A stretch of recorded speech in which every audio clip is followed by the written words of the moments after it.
So yun guys, finally dumating na yung in-order natin P7 Max. Ayan, so mabilis lang yung shipping time. So kaka-order lang natin kahapon and yun, dumating na siya today. Ngayon lang siya dumating, i-unbox na natin yung ating in-order na P7 Max drone, no? So malayo-layo yung kanyang distance guys, yung kilometer nito. At yun, tingnan natin kung gaano kaganda to. Let's go! Unbox na natin guys. So check natin. Alright, P7 Max guys. Solid, wow! Wow, solid, wow, ganda. You know mga pare. P7 Max, alright, solid. You know, P7 Max, ayan siya oh. You know, P7 Max. Let's go, unbox na natin. Let's go. P7 nga, Max nga mga pare ko eh. Alright, tignan nyo, ang ganda, wow, uy. May bag pa yan. Napakaganda ng bag. Ang laki, ang kapal. Wow. You know. So, open natin.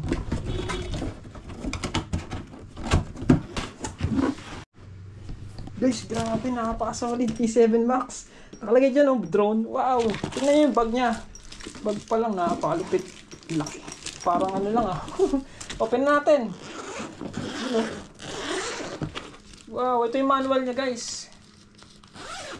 Yung mga manuals, dalawa yung manual at the same time. So GPS drone, 4-axis aircraft instruction manual. Wow, grabe yung manual, dalawa ang kapal.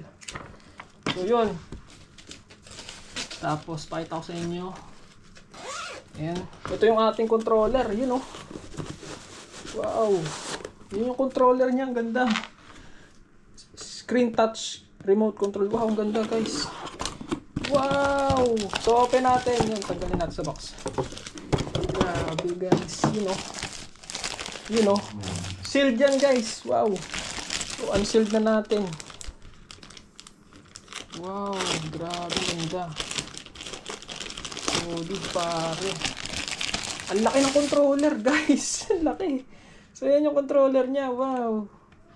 Tapos andito yung kanyang lalagay mo dito. Ayun o, natatanggal siya, dalawa yan. Ayun o, lalagay mo dyan. So try nga natin i-on. Ayan, naka-on na. So ay guys, low bat yata. So full charge muna natin bago natin gamitin. So pakita ko sa inyo yung kanyang battery. Ito yung kanyang battery, ang laki. Wow. Grabe battery, ang laki. Check natin ilang capacity nito.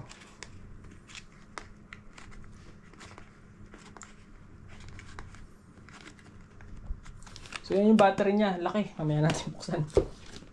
Okay, and next, dito ang laman niya. Wala siyang laman. Ito yung mga extra propeller niya. Ayan.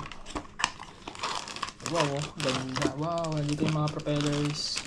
Mini screwdriver, extra propellers, charging cable, tapos yun, charging cable, mini screw, at saka propellers. And then ito yung ating drone guys, ang laki. Wow, yun. So open na natin ha. So guys, unbox na natin. Wow, yun solid. Ganda, wow. So yan siya. So walang battery na kailagay. Dito yung battery niya, ang laki. Laki pala na ito guys. Ganda. Tingnan nyo.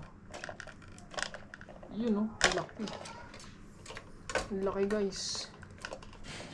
Grabe. Ganda naman nito. Panalo. So, ang laki nga. Ang laki. Grabe yung drone yan. Ang laki guys. Ayun solid. So, babasahin ko yung manual kung paano siya i-set up muna bago natin i-set up. Tapos, yun lang yung mga kasama niya. May bag. Tapos ito ata wala nang laman dito. Guys, lagay ko muna yung battery niya para maka-check natin kung nagpa-function din So, double check nyo din guys muna baka hindi kasi nagpa-function. So, para malaman nyo din Ito yung battery niya. Wow, laki. Bigat. Grabe bigat. 4,500 mAh yung kanyang battery capacity. So, lagay na natin. Lagay natin dyan. Wow, solid. Wow. So, syempre, bago mo i-turn on, tanggalin mo yung cover. Kasi gagalaw yung kanyang gimbal. You know, gimbal yan doon. Gimbal, 3-axis gimbal yung kanyang camera. So, ngayon, turn on natin. Hindi na ilaw. Lubat. Ayun. Yun. Tumunog. Lubat, no? So, full charge muna natin. Alright. Laman dyan. So, 1 battery. So, yun yung in-order natin. So, yun lang. Napaka-solid. Test play natin to sa susunod na video. Yun. Lalagay ko na lang yung link ito sa ating video. Check the Yellow Basket or yung link ng video na to. So, yun. So, kung gusto nyo mag-order yan, pwede nyo check yung link nyan dyan. So, yun lang. Follow for more. Alright.